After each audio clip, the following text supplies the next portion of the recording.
Kan saat itu kan gue tuh kan lagi istilah itu berobat ya dengan psikolog. Artinya kan sama gue memposisikan bahwa gue tidak punya apa-apa.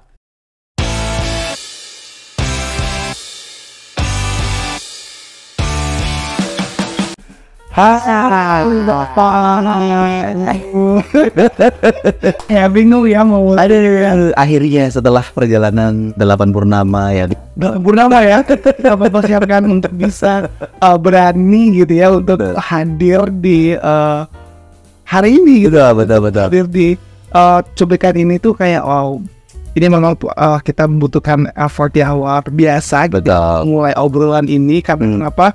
Karena ini tuh sesuatu hal yang agak tabu ya kalau kita nanti ngomongnya gitu ya Pak Fahmi ya. Betul. Ya. Kenalan dulu. Oh betul. Silakan Pak Fahmi kita. Oke. Salam kenal, saya Fahmi, boleh panggil Pak Fahmi ya. Dan saya Doni atau Pak Doni. Kita ada di mana nih Pak?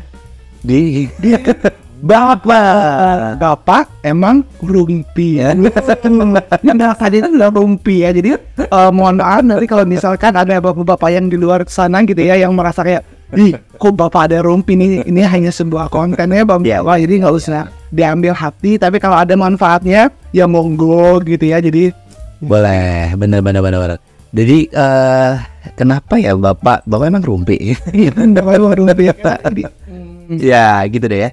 Kita bakal bahas satu, kenapa ya awalnya mungkin terinisiasi karena kita galau ya, karena banyak sekali konten-konten di luar sana yang bahas tentang ibu-ibu tapi jarang ngebahas bapak-bapak ya.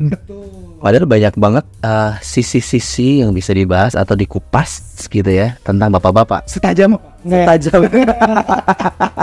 Iya kan? Itu ya betul. Dia ngerasain banget ketika mau jadi bapak-bapak sebelum nikah, pasti Pak Doni mengalami hal-hal yang bergejolak dan Banget sih. baik kan? Takut banget sih. Boleh silakan tuh. Oke. Iya, karena jujur waktu pertama kali untuk bisa memutuskan saya menikah tuh Iya. wow, ini ada kekhawatiran ya. Maksudnya saya kan memang punya cedera, karena saya sempat ke psikolog. Oh, kirain cedera jatuh. Iya, cedera mental. Oh, kebaik. Karena kebayang itu tuh di lingkungan saya tuh pernikahan itu adalah satu hal yang ribut, menyeramkan. Wow. Jadi kayak ada ketakutan, ya buat apa saya nikah kalau pada akhirnya tuh ribut terus. Oh, padahal masa lalunya bukan Pak Doni yang mengalami ya. Jadi mungkin di keluarganya.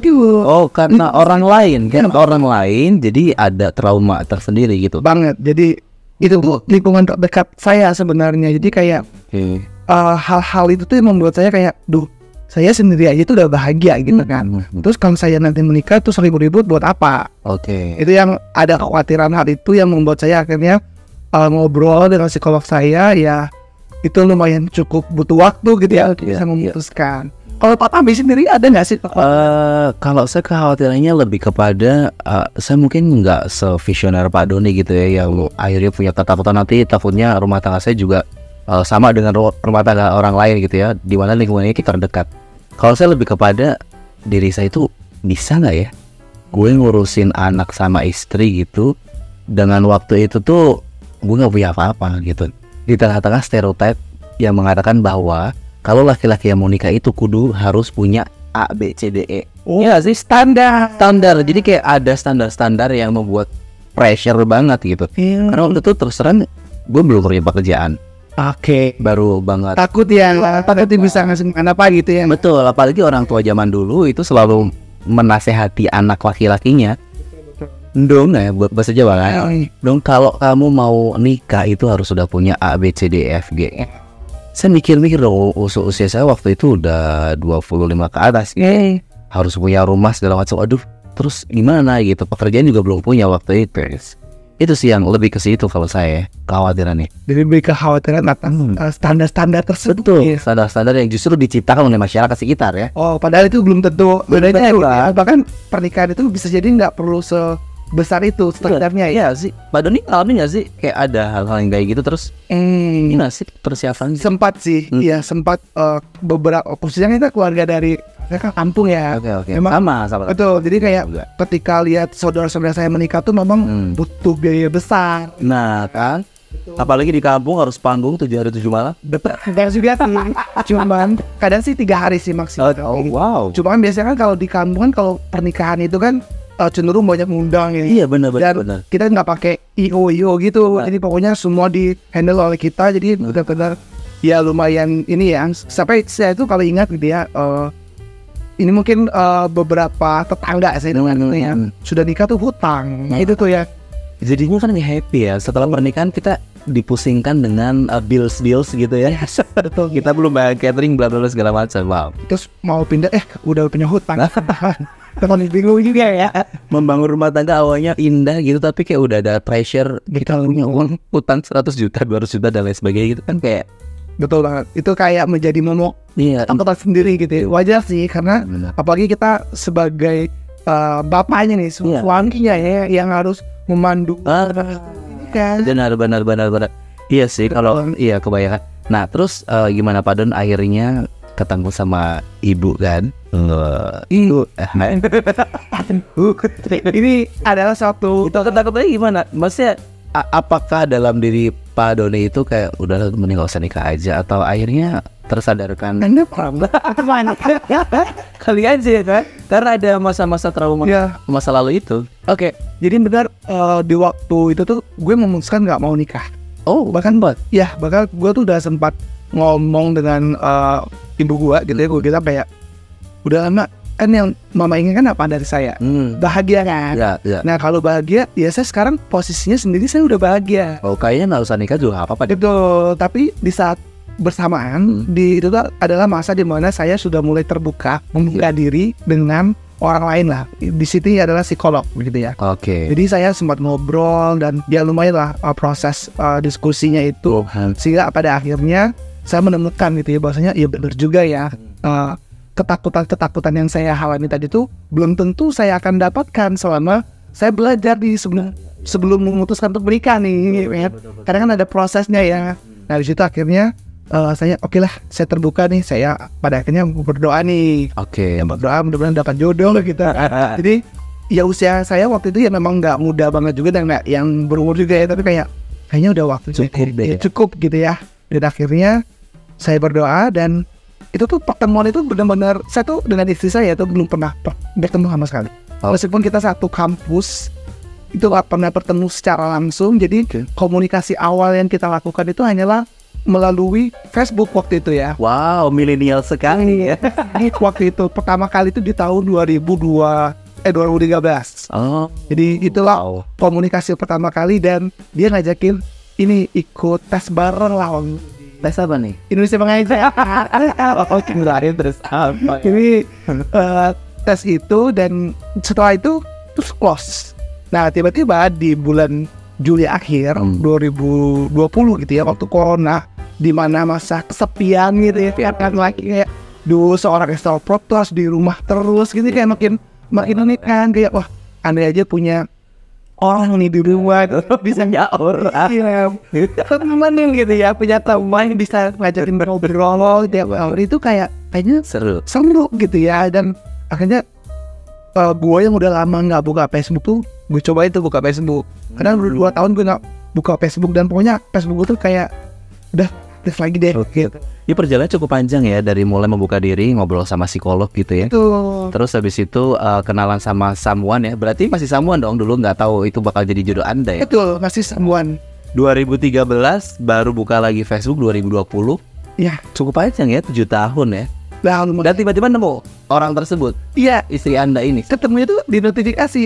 Jadi tiba-tiba ada notifikasi tuh di Facebook gitu kan.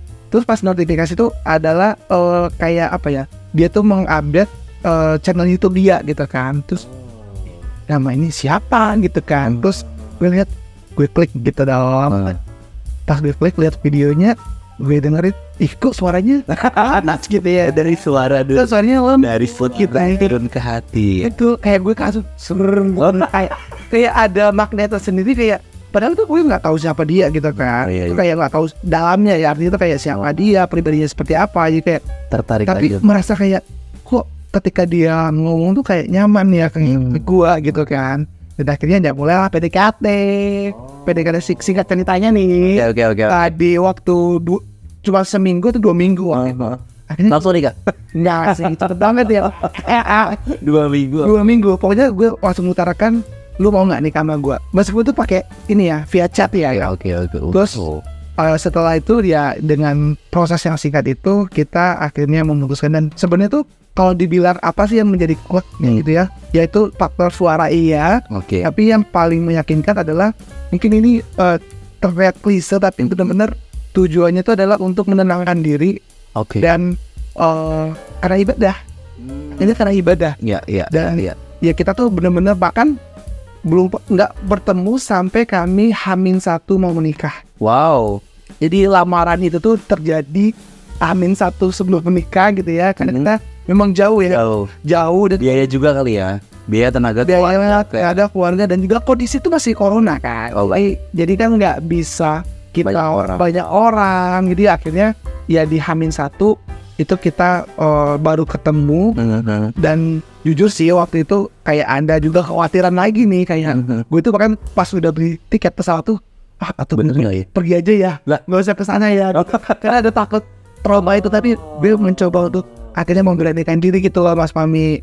Nah kalau Mas Fahmi sendiri gimana tuh? Ini menarik. Sosok ini nih. Menarik.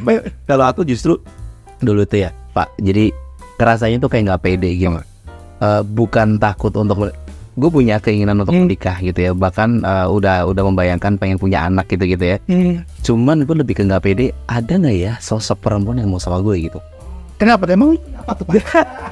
Jadi jujur dari dulu, dari SD, SMP, SMA tuh nggak pernah pacaran gitu loh sampai kuliah, Pak. Jadi istriku yang pacar pertama gitu kan. Pacar pertama, istri pertama. Pertama. Jadi gue lebih ke situ karena gue tidak yakin bahwa ada perempuan yang mungkin bisa hidup sama gue dengan mungkin kepala gue yang penuh dengan apalah ya, cita-cita mungkin ke depan seperti apa, kondisi gue yang sekarang. Karena kan waktu itu emang belum punya pekerjaan yang tetap, kemudian juga nggak punya apa-apa ibaratnya gitu lah ya. Gitu kan. Bahkan biaya menikah pun saya tidak ada gitu. Kalau kata temen gitu masih Miss Queen. Miss Queen sebenarnya. Kalau Miss Queen gitu. Betul. Yang ngebuat jadi tapi pada saat itu ternyata orang tua saya itu cukup aware gitu ya, dan akhirnya nah ini mungkin kalau zaman dulu bilangnya dijodohin, tapi kalau menurut gue adalah ini adalah pertemuan yang direncanakan oleh kedua orang tua kami gitu ya. Ternyata bapak kami itu bersahabat, kemudian kayak udah punya rencana di luar dan diketemukanlah kita. Tapi bukan kayak Siti Nurbaya ya, yang lo harus nikah sama dia karena bapak punya utang sama bapaknya. Ya gitu ya. Oke. Lo kaget, tapi ini adalah pertemuan yang direncanakan oleh orang tua lu. Betul. Akhirnya memang ada chemistry dan benar gitu ya. Jadi kayak ya udah, ini bapak usaha aja untuk kenalin kalian berdua. Kalau misalkan emang cocok, yuk lanjut. Kalau enggak ya nggak masalah gitu. Karena kan kita udah punya pendapat masing-masing juga, udah punya mikir. Nah intinya setelah pertemuan pertama itu, walaupun agak awkward gitu ya, karena beneran gue nggak tahu sama sekali, besok langsung datang. Jadi kayak besok orangnya mau datang itu. Jadi kayak siapa datang ke rumah, kebetulan waktu itu lebaran gitu ya. Udah habis itu dari situ pun, dari pertemuan awal itu saya butuh waktu sekitar beberapa minggu gitu untuk mulai chat. Untuk mulai chat dan tujuan iya, karena gue harus ngomong apa gitu ya. Apa kata pertamanya? Hai, aku Fahmi. Ya lo pemula ya, yang ini ya beda sama tua gitu ya. Ya udah waktu pas ya. Dia nggak 2 minggu loh, langsung pasti ibu bakal kabur kalau yang ngeliat ada cowok. Lo siapa ngajakin gue kawin ya? Ya itu kayak gitu. Dari situ juga butuh 3 bulan. Habis itu akhirnya itu butuh, terus terang ada proses yang cukup panjang, bergejolak di hati gitu ya. Gue bisa nggak sih nanti jadi suami yang baik? Terus habis itu gue istihara segala macam. Gue ngobrol sama bokap gue gitu ya. Pertama kali untuk seumur hidup ngobrol serius tentang masa depan gitu. Wow. Gitu kayak ada partner. Iya, ada benar. Padahal sebelum gue jarang banget ngobrol sama bapak ya. Mungkin cowok-cowok tuh agak langka gitu. Ada langka ya tuh obrol bareng kayak momen dia ya kan. Ngobrol sama orang tua itu agak langka. Nah, intinya gue memutuskan untuk gue mau usaha, gue mau untuk menemukan gitu ya, sebenarnya emang gue mampu atau enggak segala macam. Harus segala macam, alhamdulillah dimudahkan prosesnya. 3 bulan suruh Bapak bahasa Inggris Steven surprise Gue ketemu 17 Juli, gue nikah 17 Juli dong tahun berikutnya. wah Kayak tahun gitu. Dan prosesnya, nah kalau ngomongin proses nih, apa nih yang membuat Pak Doni akhirnya yakin dengan perempuan itu?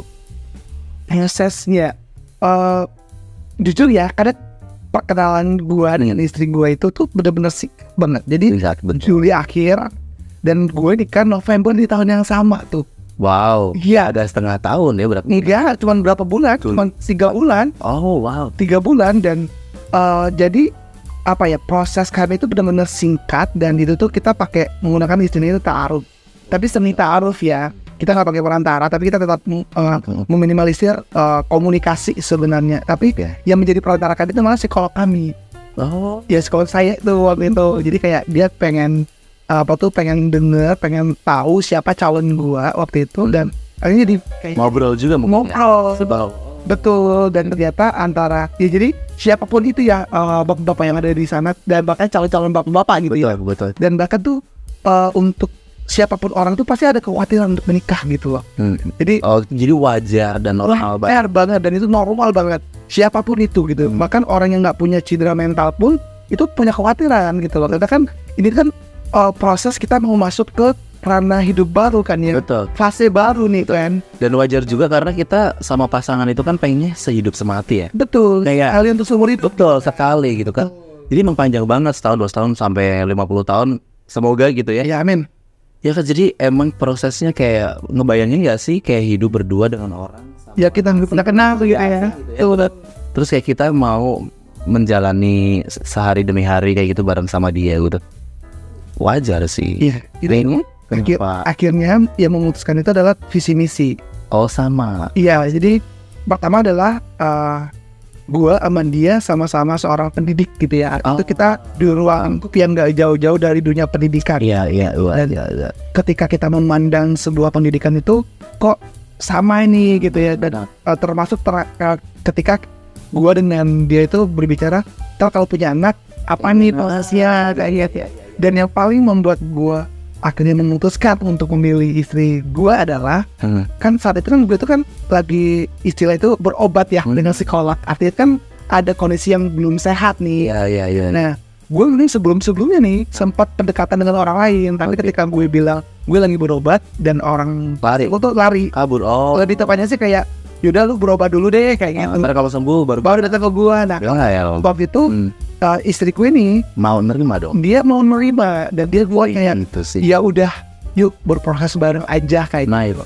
di situ gue kayak wah ini nih yang gue cari gitu Ya, kan. ya, Ini yang gue cari dan karena gue nggak butuh orang yang ketika gue sehat baru dia mau nerima gue gitu. Betul. Tapi ketika gue lagi kondisi berobat, bukan sakit banget ya, Iya. gue berobat tapi ada dia mau mendampingi proses itu ke gue. Good. Dan di situ gue kayak merasa oke, ini jodoh gue apapun itu gue akan berusaha dan ya ibarat tuh ya ini mungkin Iya. bakal panjang ya. Iya. Kadang kan ini kan kita singkat ya. Betul. Bisa jadi ini ya Pak. Menjadi proses yang kita akan ceritakan di episode Betul. berikutnya ya. Yes. Apa ya? Nah kalau Mas Fahmi sendiri nih, apa kan ini kan singkat, Betul. ya kan? Diri lu Pak itu kan belum pernah pacaran Belum. gitu ya.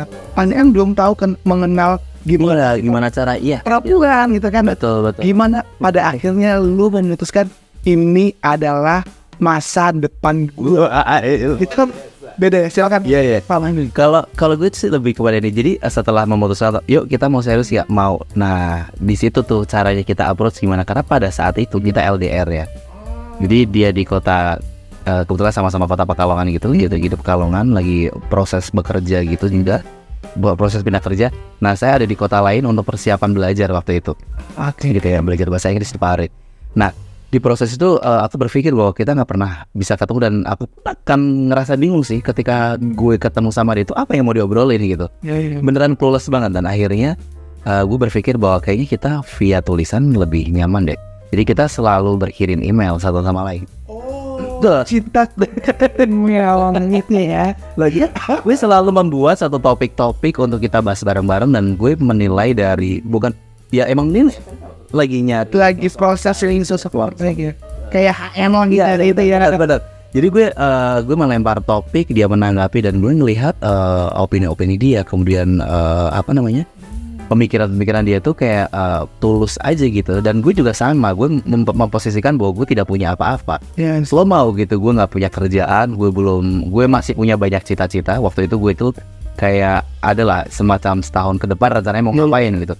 Lo gimana gitu? Terus gue suka berpetualang lalala segala macam gitu, dan ternyata surprisingly-nya lagi dia malah justru loh, emang gue suka yang kayak gini gitu loh. Kok bisa mau gitu. Nah itu sih, itu yang membuat gue cocok. Dan terutama kayak itu kan bibit bebek bobotnya juga gue perhatiin, dan gue yakin pilihan orang tua kita itu nggak main-main kan. Orang tua selalu pengen anaknya yang terbaik. Betul. Dan gue udah yakin sama orang tua gue, dan gue juga udah kenal sama orang tua dia. Kebetulan ayah mertua gue itu adalah memang sering main waktu gue masih kecil, dan gue tahu gitu bapak, jadi sosok ayah ya, gue manggilnya ayah, itu sering main ke rumah. Kemudian gue udah tahu, jadi nggak tahu kayak gue cocok sama anaknya, cocok juga sama orang tuanya. Jadi akhirnya gue memutuskan untuk bismillah deh, kayaknya ini orang yang tepat deh buat gue gitu. Menarik. Menarik ya, ini sebuah proses yang singkat, tapi kalau kita coba lihat ya, ternyata memang untuk menuju sampai kita tuh bisa benar-benar menikah itu memang ya, kita sebagai calon suami itu memang tetap ya, meskipun kita ngebet gitu ya, ngebet gitu ya, pengen nikah di saat itu ya, tetap harus proses itu, kita harus ini ya, lalui, dan kita perlu istilah itu mensortir gitu ya, karena itu kita melihat pasangan ini tuh benar-benar yang sesuai nggak ya dengan kita gitu. Jangan sampai ini yang Pak Hami gitu ya, jangan sampai kita tuh nikah karena dorongan orang lain yang kok udah usia segini. Nah itu terjadi nggak sih di lingkungan lu gitu? Sempet agak mau terjerumus ke situ, tetapi akhirnya alhamdulillah di tengah-tengah gue juga sadar bahwa ini bukan perlombaan ya. Nikah itu bukan perlombaan lari siapa cepat dia dapat, itu nggak kayak gitu. Tapi lebih kepada gimana caranya lo berproses agar yang tadinya galau lo beneran mantep kayak gitu. Itu sih insight yang gue dapetin. Kalau iya, kurang lebih sama gitu ya. Jadi kayak bener, pernikahan itu bukan soal lomba-lomba kan gitu ya, bukan soal cepat-cepatan. Tapi ini tentang bagaimana diri lu tuh mau siap gitu ya untuk masuk fase baru, yang pastinya tuh fase yang ini ya, ini salah satu yang gue temui setelah menikah gitu ya. Menikah itu tidak akan menjamin diri lu bahagia, ya, tapi akan menjamin diri lu tentram. Itu yang gue rasakan gitu. Sekian dulu buat kita nih.